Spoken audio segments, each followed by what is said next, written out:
Hey guys, welcome back to the channel for my review of Chapter 5 of the Garmadon comic series, and it's also the final issue of the series which started back in April. This chapter shows the final battle between Garmadon and the Red Crows, and I feel like it was a pretty satisfying conclusion. I like the inclusion of the bears here, and it was a nice way to tie the entire series together, except this time we see the bears working with Garmadon after he realizes that they have the same goal, protecting their homes. The final battle is really nicely drawn. I love the colors here especially, and they're very vibrant. I'd say the best thing about this series is the exploration of Garmadon's character and the complex view of who he is. I feel like the series does a really nice job of connecting Garmadon's past to his present and future. And this series, or this chapter rather, definitely features that. It establishes that Garmadon's goals in this comic aren't just revenge, but more so redemption and proving that he's a different person. And I feel like that lines up really nicely with Crystallized. But again, it also works with Season 10, where the character is much more neutral and unsure of his actions. When Crystallized aired recently, there was a lot of confusion about how this comic would fit in the timeline. But ultimately, I think it works. This comic series likely happened before Christopher. However, I also feel like it works with his story. The message in these comics is that Garmadon can redeem himself, and he doesn't have to be evil.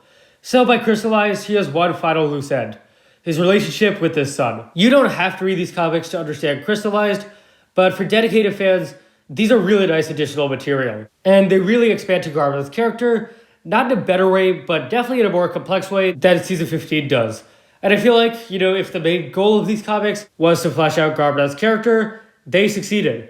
And they do so in new ways than the TV show does. I also love Garmadon's new Oni form in this chapter, and the defeat of Mogra is decent, but Mogra as a character and villain, I feel, was very meh.